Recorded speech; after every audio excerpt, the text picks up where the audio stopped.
Hello, my friends, hello, and welcome once again to the adventurous Von Manor, where today is the first exciting episode of Halls of Adventure. Yes, Halls of Adventure, where my pal Roger and I go through some new books that arrived here at the Manor. I'm not saying that we're going to be doing this every week, but we're probably going to be doing this every week. So I got some books here at the Manor, and Roger and I are going to talk about them. Some of the new things that have arrived.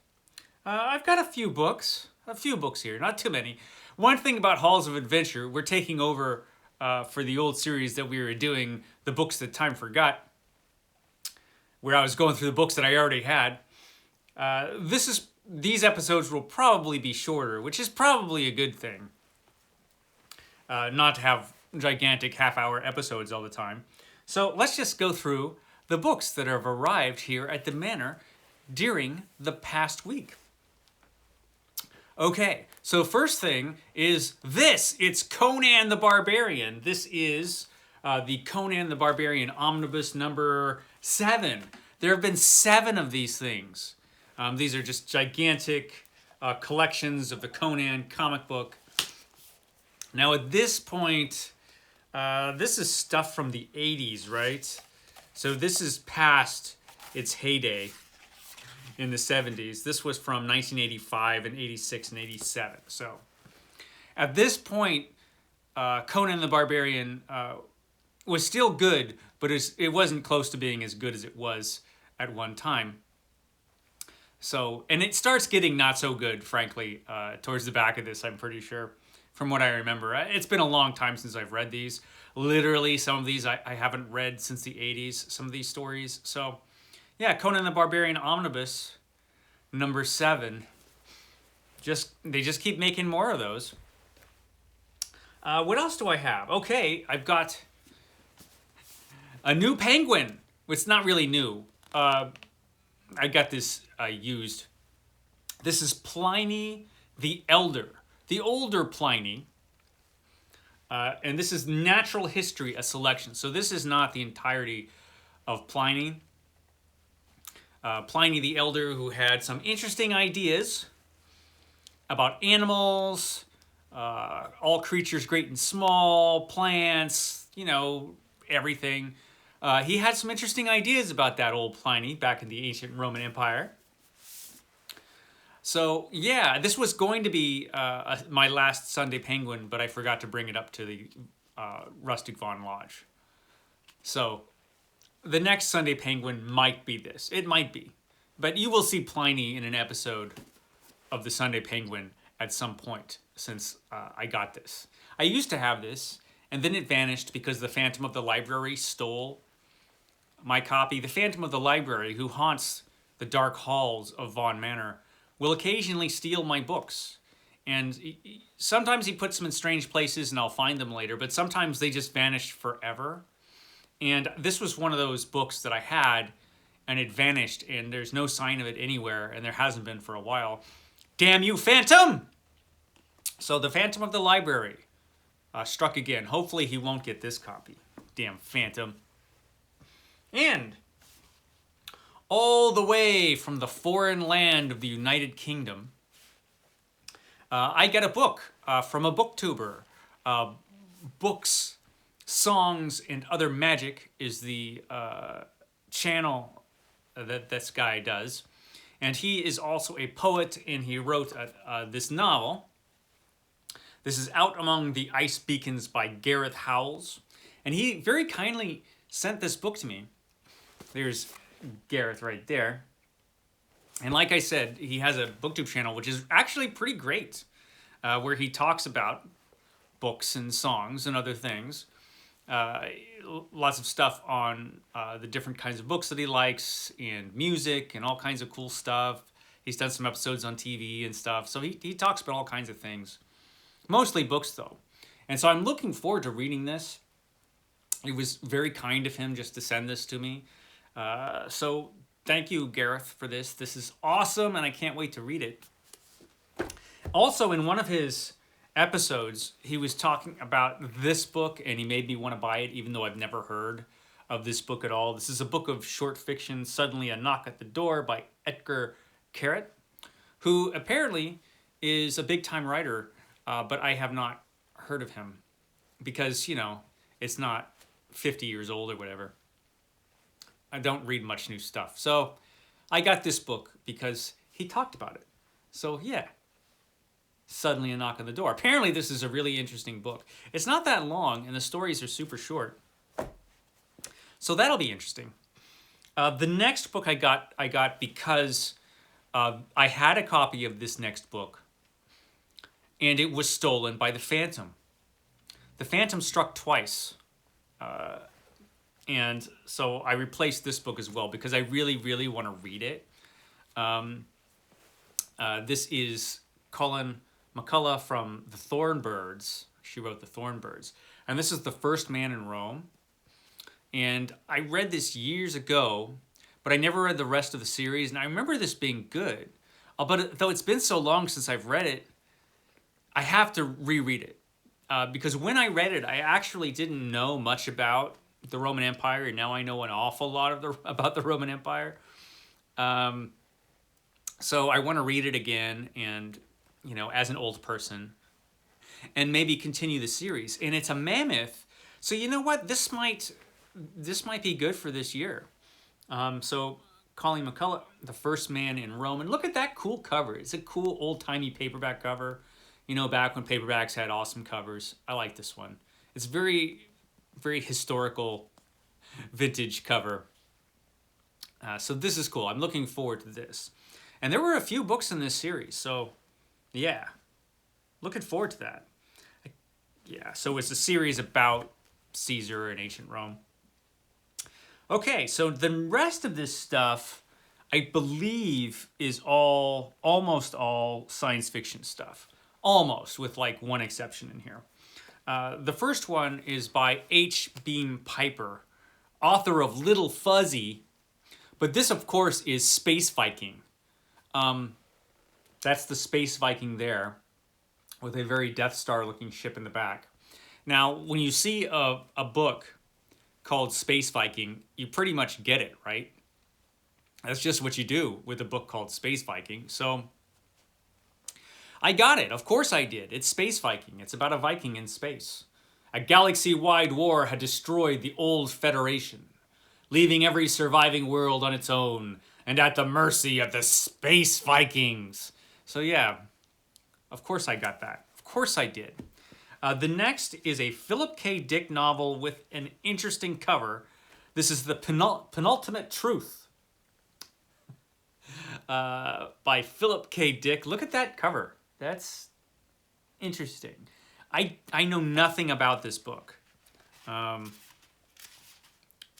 don't know that I've even heard of this Philip K. Dick book. But here it is, The Penultimate Truth, with this really cool, pulpy cover. And look at the font, the lettering on that. This is...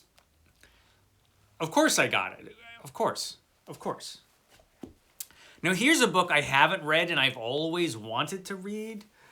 This is The First Book of Swords by Fred Saberhagen, which I've heard about my whole life, and just I almost never find a copy of this one. I find maybe some other books in the series. I think this was a series because this is the first book of swords, and I think there are other books of swords. I don't remember how many. There's at least 3, according to this battered paperback. So yeah, Fred Saberhagen, The First Book of Swords. I'm looking forward to reading that.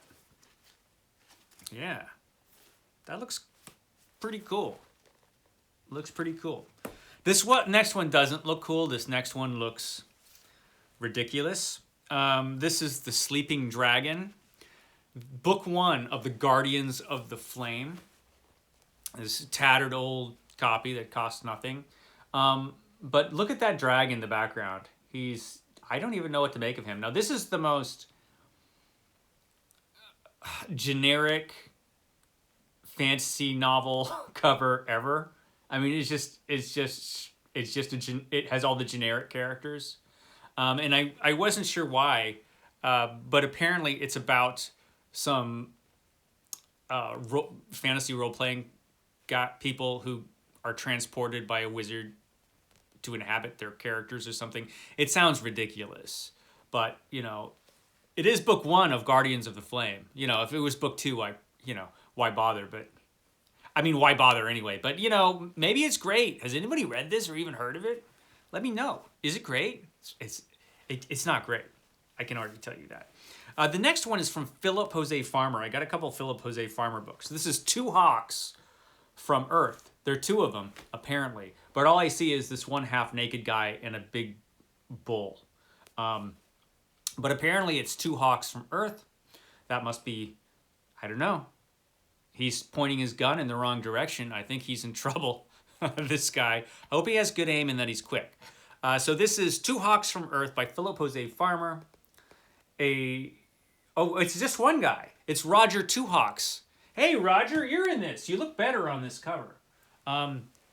This guy's name is Roger Two Hawks, apparently. Yeah. Roger Two Hawks thought he had probably bought it when he bailed out of his flaming bomber. His plane had made an eerie shudder just before he jumped, but nothing could have prepared him for what he found on the ground.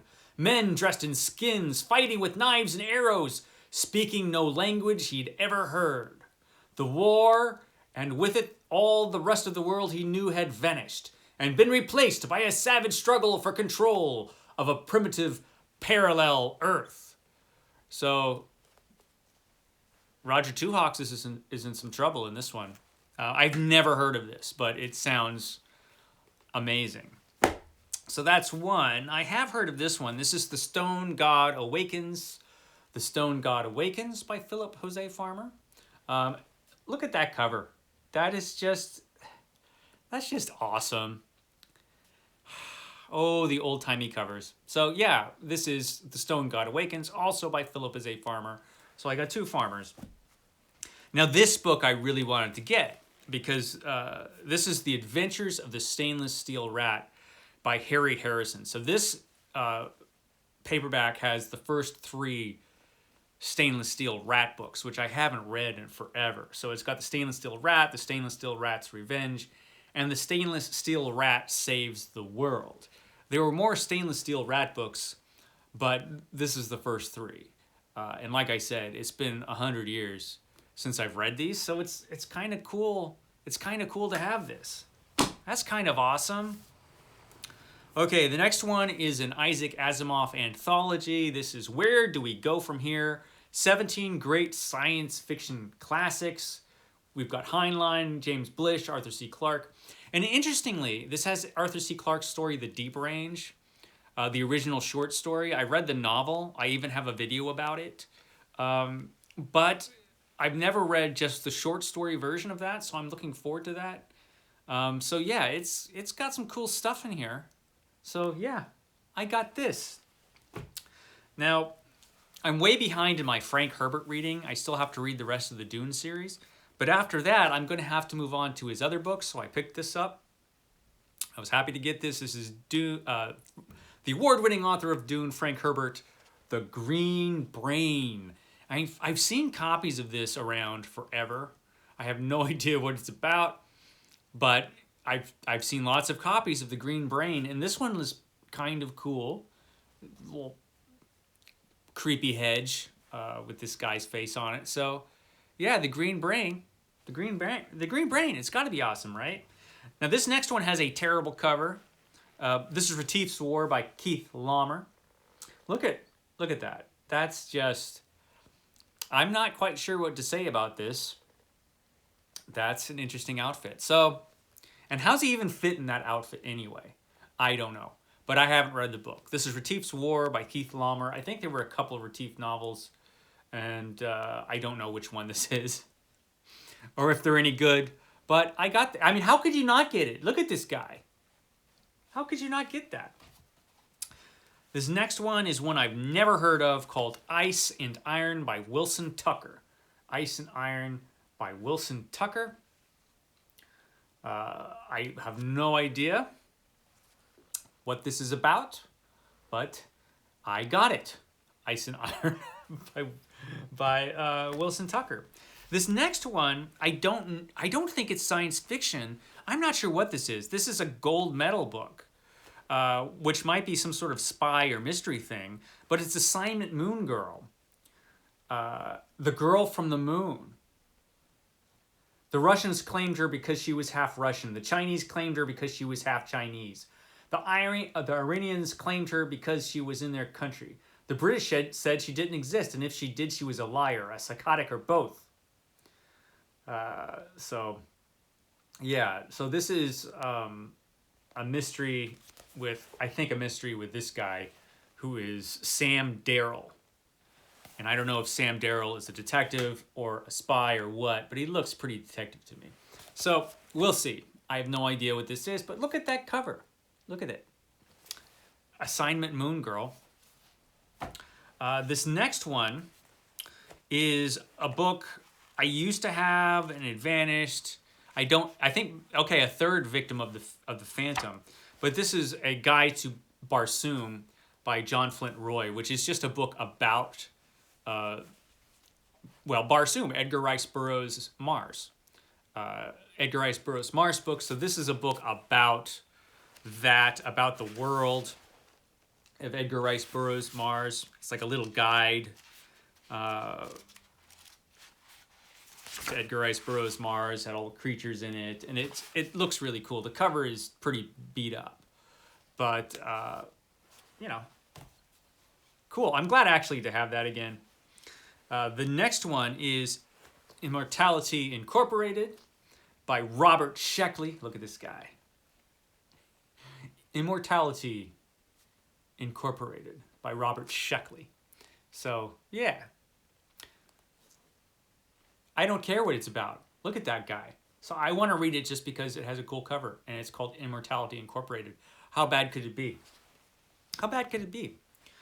This one, I'm not sure about. This is The Bite of Monsters. The Bite of Monsters by Dennis O'Neil. Snake-like aliens ruled the earth. Only one man had the guts to fight back. Now, the question I have about this is that Dennis O'Neil, the only Dennis O'Neil I know is Denny O'Neil, who wrote Batman and a bunch of other comic books. So I'm wondering if this Dennis O'Neil is that guy, or if it isn't that guy. Is it Denny O'Neil from the comics, or is Dennis O'Neil a different person who just wrote this strange Belmont science fiction original? When did this come? It's never been published, shockingly enough. What year did this come out in? Does it even say? I bet it doesn't say. It says in Roman numerals. Well, that's helpful. It came out at some point. I don't know my Roman. I'm not Roman. So yeah, The Bite of Monsters. No matter who wrote it, I still want to read it. What else? I've got some pretty cool books here. So of course I had to get this. Of course I had to get this. It's Clash of the Titans. How could I not get Clash of the Titans? How could I not? It's a novel by Alan Dean Foster, which means this is a million times better than it should be, probably. He actually wrote some good books based on films, which is almost never the case. Novelizations are usually crap. But Alan D. Foster wrote some good ones. It's 18 minutes. Okay, I lied. I lied when I said these videos would be shorter. It was just a big fat lie that I did. I go on forever. Sorry, guys. And I still have more books. Robert Silverberg, The Book of Skulls. So obviously, I got this just because of the cover, and Robert Silverberg. 4 college students journey into the desert, seeking the brotherhood of the skull and eternal life. But whether the promise of eternal life is real, and which two must die, so that the others may attain immortality, only the grinning skull among the rocks can say for sure. Okay, tell me you don't want to read this book. Some of you are out there going, I don't want to read that. But I do. That sounds great. So yeah, Robert Silverberg's The Book of Skulls. The Book of Skulls. Next we have James Blish. James Blish, The Seedling Stars by James Blish. Just an old James Blish book, which is a good enough reason to get it. The next book is something I picked up for June on the Range. June on the Range is coming up in June, where it's a reading event created by me, where we're just going to read Westerns. We're going to read Westerns for June on the Range. I mean, you don't have to just read Westerns, but, you know, if you want to read some Westerns, June would be a good time to do it. I picked up this one. This is a Louis L'Amour, but it's a collection of short stories. So, yeah, it's a collection of short stories from Louis L'Amour, which I thought would be cool, you know. I don't know that I have any short stories from Louis L'Amour right now. I don't have too much from Louis L'Amour. I thought I did, but I looked and I don't. The next one I got because of Criminale. Criminale occasionally talks me into buying books. And he's been talking about the 87th Precinct books forever. And so I got this one. This is Ed McBain's Cop Hater, which is the first novel in the 87th Precinct series. So this is Criminale's favorite author. I'm pretty sure he said that. And I know he loves this series, which I think there were about 1,000 books in this series. So it's a long series. I know that. And so I got the first one. So, you know, I could work my way very, very slowly through the series if I like it. But it's probably good because Criminale pretty much always has books that I would like to read that he talks about. So he's spoken of this highly. So I got this. Now, I have one more book left, and it is my favorite book from the haul, I think. This is a Murray Leinster book. Murray Leinster, the Dean of Science Fiction. So whenever I see anything by him that I don't have, I get it. But I would have got this one anyway because I love it. It is Monsters and Such. Monsters and Such. Hey, Murray Leinster, what did you write? What's your newest book about? Monsters and Such. So yeah, Monsters and Such. Of course I got this. Of course I got it. 7 startling stories of the inhuman and non-human by the unrivaled master of the impossible. He's the master of the impossible. Murray Leinster, the Dean of Science Fiction. So I was thrilled to find this with its awesome cover, with stories about monsters and such. And so this is probably my favorite of the Hall of Adventure today. I hope you enjoyed the Hall of Adventure. I will have another one of these up next week, probably. I mean, I shouldn't just buy books all the time. But I definitely need more old science fiction-y paperbacks and old fantasy paperbacks. And maybe more crime paper. I just need more, obviously. I don't have enough. So yeah, I hope you enjoyed it. Join Roger and myself next week for the next Hall of Adventure. And actually, we will be teaming up later this week for the graphic novels that time forgot. So we might have a couple comic book videos up this week. I say might. Tomorrow would normally be Epic Comic Book Wednesday, but I don't know if that's going to happen. It's a mystery, but we'll find out. I'll let you know when it happens. When I know, I'll let you know. Okay, guys, I will catch you next time.